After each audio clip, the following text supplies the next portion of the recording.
নমস্কার প্রিয় দর্শক, আপনারা দেখছেন কেএবি নিউজ বাংলা। আপনাদের স্বাগত জানাচ্ছি আমাদের নতুন চ্যানেলে নতুন একটা প্রতিবেদন নিয়ে। সারাদিন দিনভর বিশাল লম্বা শুনানির পর অবশেষে আগামী শুনানির একটা দিন ধার্য করে দিয়েছে দেশের সর্বোচ্চ আদালত। 16ই জুলাই আহ, এই এসএসসি চাকরি দুর্নীতি মামলার নতুন করে শুনানি হবে। ততদিন পর্যন্ত কলকাতা হাইকোর্টের যে ডিভিশন বেঞ্চের রায় তার ওপর একটা অন্তর্বর্তী স্থগিতাদেশ তারা দিয়েছেন, এবং যদিও বেশ কিছু শর্ত চাপিয়ে দিয়ে তারা একটা অন্তর্বর্তী স্থগিতাদেশ দিয়েছেন এবং বলেছেন যে এই সময়ের মধ্যে কারো চাকরি যাচ্ছে না, বা যে মন্ত্রিসভার বিরুদ্ধে যে সিবিআই তদন্তের নির্দেশ দেওয়া ছিল সেটাও, নির্দেশের ওপর যে স্থগিতাদেশ দেওয়া ছিল সেটাও আপাতত বলবৎ থাকছে। অর্থাৎ আগামী 16ই জুলাই পর্যন্ত, পরবর্তী শুনানির দিন পর্যন্ত কারো চাকরি যাচ্ছে না। এই পর্যন্ত আজকে কলকাতা দেশের সর্বোচ্চ আদালতে বিচারপতিরা এই রায় শুনিয়েছেন দিনে সারাদিন ভর শুনানি শেষে। আপনারা জানেন প্রথমার্ধে, অর্থাৎ আজকে দুটো অর্ধে, দুপুরের আগে এবং দুপুরের পরে দুভাগে শুনানি হয়েছে, এবং সেখানে প্রথম পর্যায়ে আহ, বারে বারে দেশের সর্বোচ্চ আদালত এবং প্রধান বিচারপতির নেতৃত্বাধীন যে বেঞ্চ তারা বারবার জিজ্ঞেস করেছে যে কেন আপনারা সুপার নিউমারারি পোস্ট ক্রিয়েট করেছিলেন। আর আজকে এসএসসি আপনারা জানেন যে তারা সব শেষে এই 3 বছর 4 বছর টালবাহানা করার পর আজকে তারা অবশেষে সর্বোচ্চ আদালতে স্বীকার করেছে যে 7,000 মতো তাদের অযোগ্য চাকরি প্রার্থী বা চাকরিরত রয়েছেন, তার একটা তালিকা তারা দেওয়ার চেষ্টা করেছে এবং বলেছে যে বাকি 19,000 তারা যোগ্য। কিন্তু আহ, মামলাকারীদের যারা আইনজীবী ছিলেন তারা বলবার চেষ্টা করেছেন যে এই 19,000 যে যোগ্য বলা হচ্ছে এর সপক্ষেও তারা কোনো কাগজপত্র দেখাতে পারবে কিনা। বারবার জিজ্ঞেস করেছেন বিচারপতিরা যে আপনাদের কাছে এই 19,000-এর পক্ষে কোনো কাগজপত্র রয়েছে তো। তখন এসএসসির তরফ থেকে আইনজীবীরা বলেন, বা রাজ্যের সরকারের তরফ থেকে আইনজীবীরা বলেন যে আমাদের কাছে দু ধরনের প্রমাণ রয়েছে। এক, নাইসার কাছ থেকে যে আমরা ওয়েমার্কশিট সংক্রান্ত তথ্যাদি পেয়েছি তার একটা রেকর্ড রয়েছে, এবং সিবিআই তারা যে তদন্ত করে যে যে জিনিসগুলো বের করেছে সেগুলোর উপরে আমাদের একটা ডকুমেন্টেশন রয়েছে। সেইগুলোর ভিত্তিতে আমরা বলতে পারি যে 19,000 মোটামুটি যোগ্য, এরকম একটা বলবার চেষ্টা করেছেন। কিন্তু বিকাশ রঞ্জন ভট্টাচার্য, চাকরিজীবীদের যিনি আইনজীবী, তিনি স্পষ্টতই বলেছেন যে এসএসসি যে ডেটা দিচ্ছে যোগ্য বলে এবং ওএমআর শিটের যে ডেটা তার সঙ্গে কোনো মিল নেই, তাদের এই দুটোর মধ্যে বিস্তর ফারাক। সুতরাং গোটা নিয়োগ প্রক্রিয়াটাই একটা কি বলবো অন্ধকারাচ্ছন্ন, এবং গোটা যে প্রক্রিয়াটা সেটাই একটা মানে বিতর্কিত জায়গাতে রয়েছে। সুতরাং বিচারপতিরা গোটা এই যে প্রক্রিয়াটা সেই প্রক্রিয়াটাকেই পরিকল্পিত একটা প্রতারণা বলেছেন, বা সিস্টেমেটিক পদ্ধতিগত একটা প্রতারণা বলেছেন, বা পদ্ধতিগত কি বলবো বিচ্যুতি, ফ্রড ইত্যাদি বিভিন্ন রকম ভাবে মন্তব্য করেছেন তারা। এতৎ সত্ত্বেও যেটা কলকাতা হাইকোর্টের মহামান্য ডিভিশন বেঞ্চ বা সিঙ্গেল বেঞ্চ তারাও বলবার চেষ্টা করেছিল এসএসসি কে বা রাজ্য সরকারকে যে আপনারা দ্রুত তালিকা দিন। যদি তালিকা দেওয়া সম্ভব হয় তাহলে কিন্তু সবার চাকরি যাওয়ার কোনো প্রশ্ন নেই। তাহলে সেখানে যোগ্য অযোগ্যদের তালিকা এতদিন পর্যন্ত হাইকোর্টে বা দেশের সিঙ্গেল বেঞ্চে বলুন বা সুপ্রিম কোর্টে প্রথম দিনও তারা কিন্তু কোনো তালিকা দেয়নি। অবশেষে আজকে প্রবল চাপের মুখে দাঁড়িয়ে তারা যে তালিকাটা দিয়েছে, এই তালিকা যদি তারা আগেই দিত তাহলে কিন্তু গোটা প্যানেল ক্যান্সেল করার ভাবনা এই হাইকোর্টের ডিভিশন বেঞ্চের মাথাতেও আসতো না, কিন্তু তারা সেগুলো করেনি। এখন তারা সাধু সেজে বলছে যে আমাদের কাছে এই রয়েছে, এতজন যোগ্য এতজন অযোগ্য ইত্যাদি বলে তারা নিজেদের মুখ বাঁচাবার চেষ্টা করছে। আমি অবাক হয়ে যাচ্ছি, আজকে রাজ্যের শাসক দলের তরফ থেকে সাংবাদিক বৈঠক করে উল্লাস করা হচ্ছে এবং বলা হচ্ছে যে বিরাট জয়, বিচার ব্যবস্থার বিরাট জয়, সত্যের জয় ইত্যাদি বলে বিভিন্ন রকম দাবি করা হচ্ছে। একই দাবি করা হচ্ছে রাজ্যের মাননীয় মুখ্যমন্ত্রীর তরফ থেকে। তিনি বলছেন আমি তৃপ্ত। কিসের জন্য তৃপ্ত? কিসের জন্য তৃপ্ত? এখনো তো কোনো রায় আসেনি।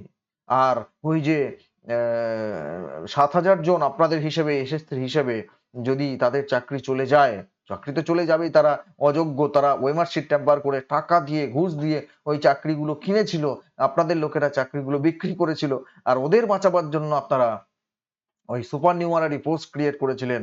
এসবগুলো আজকে যখন প্রকাশ্যে চলে এসেছে তখন আপনি যোগ্য চাকরি প্রার্থীদের পক্ষ নিয়ে বলছেন আপনি তৃপ্ত।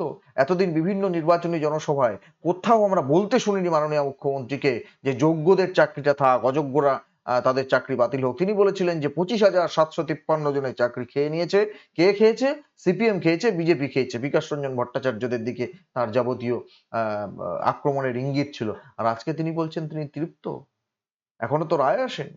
মাস্টার মশাইদের মুচলেকা দিয়ে দিতে হবে এবং তাদের বলতে হবে তারা এখন স্কুলে যেতে পারবেন, বা তাদের চাকরিটা বহাল থাকলেই আগামী পরবর্তী শুনানির তারিখ অবধি, কিন্তু তাদের মুচলেকা দিতে হবে। মুচলেকা দিয়ে বলতে হবে যে যদি পরবর্তীতে প্রমাণিত হয় যে আমরা দুর্নীতি আশ্রয় নিয়ে চাকরিটা পেয়েছি, তাহলে তাদের চাকরি চলে যাবে এবং বেতনও ফেরত দিতে হবে। কারণ আজকে এসএসসির তরফে, রাজ্য সরকারের তরফে আবেদন করে বলা হয়েছিল যে বেতন ফেরত দেওয়ার যে বিষয়টি, সেটার উপর যদি স্থগিতাদেশ দেওয়া যায়, তখনই সুপ্রিম কোর্ট সেটা বলেছেন যে মাস্টারমশাইদের যারা স্কুলে তারা যেতে পারবেন, কিন্তু তাদের মুচলেকা দিতে হবে আপাতত যে তারা দুর্নীতির আশ্রয় নিয়ে চাকরিটা পাননি, তারা যথাযথ প্রক্রিয়ার মধ্যে দিয়ে পেয়েছেন। যদি সেটা পরবর্তীকালে প্রমাণ হয়, তাহলে কিন্তু চাকরিটা তাদের চলে যাবে।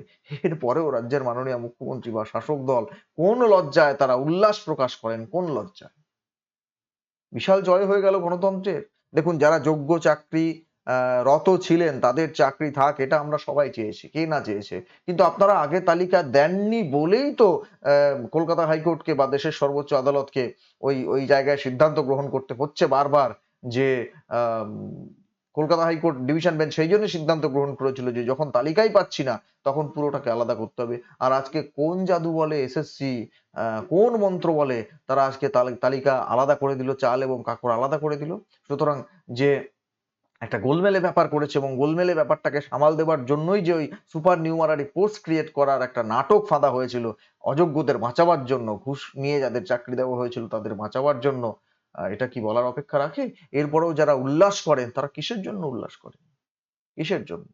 আজকে অবশ্য এসএসসি বলেছে যে অযোগ্যদের জন্য আমরা কোনো সওয়াল করব না, অযোগ্যদের নিয়ে আমাদের কোনো প্রশ্ন নেই। কিন্তু প্রশ্ন কি সত্যিই নেই? কলকাতা হাইকোর্টের ডিভিশন বেঞ্চ তাদের রায়ে যখন বলেছিলেন যে 12% সুদ সহ টাকা ফেরত দিতে হবে, আজকে আপনারা তার বিরোধিতা কেন করলেন? কেন করলেন? কারণ টাকা যদি সত্যি সত্যি ফেরত দিতে হয়, তাহলে টাকা যারা নিয়েছে তাদের ঘাড় ধরে, কলার ধরে টাকা আদায় করার প্রশ্ন আসবে। আর সেই প্রশ্নেই আপনাদের রাতের ঘুম ছুটে যাবে। সেই জন্যই আপনারা আজকে বলেছেন যে টাকাটা যাতে ফেরত দিতে না হয় সেটা একটু যদি দেখে দেন, এবং ওই মন্ত্রিসভার সদস্যদের বিরুদ্ধে যে সিবিআই তদন্ত, সেটাতে যদি একটু স্থগিতাদেশ দেওয়া যায়। এই তো মূল বিষয়। তাহলে ভেবে দেখুন, এরপরে উল্লাস আসে কোথা থেকে? কোথা থেকে সরকারের জয় হয়ে গেল? যে সরকার এত, এই 7,000 জনকেও যদি আমরা ধরে নিই, বিকাশবাবু বলছেন আরো বেশি, কিন্তু এই 7,000 জনকেও যদি আমরা ধরে নিই, তাদের প্যানেল বহির্ভূত ভাবে দুর্নীতির আশ্রয় নিয়ে চাকরি দিয়েছে যে সরকার, সেটা প্রকাশ্যে চলে আসার পর আজকে আবার তারা উল্লাস করছেন, তারা এর মধ্যে সত্যের জয় দেখতে পাচ্ছেন। সত্যের জয় তো নিঃসন্দেহে, সত্যের জয় তো নিঃসন্দেহে হবেই, হতেই হবে। আদালতের উপর মানুষের, সাধারণ মানুষের আস্থা, ভরসা, বিশ্বাস আছে। কিন্তু আজকে আপনাদের গালে চড় মেরে যে আদালত বলল, বা এসএসসি নিজেরা স্বীকার করলো যে 7,000-এর উপরে তারা বেআইনিভাবে চাকরি পেয়েছেন, বেআইনিভাবে চাকরি দেওয়া হয়েছে, দিয়েছে এসএসসি বা মধ্যশিক্ষা পর্ষদ বা রাজ্য সরকার, রাজ্যের অর্থ দপ্তর। আপনারা সবাই মিলে মিটিং করে বসে যে সুপার নিউমারারি পোস্ট ক্রিয়েট করেছেন, এগুলো যখন প্রকাশ্যে চলে এসেছে, এগুলোর কোনো সদুত্তর যখন আপনারা দিতে পারছেন না, তখন গলার শিরা ফুলিয়ে কি করে উল্লাস করেন? কি করে? কতটা নির্লজ্জ হলেই উল্লাস করা যায়? আমাদের নজর নিশ্চিতভাবে থাকবে আগামী দিনের 16ই জুলাইয়ের যে শুনানি রয়েছে তার দিকে। আরো একটা দীর্ঘ অপেক্ষার প্রহর গুনতে হবে যারা যোগ্য চাকরি প্রার্থী তাদের।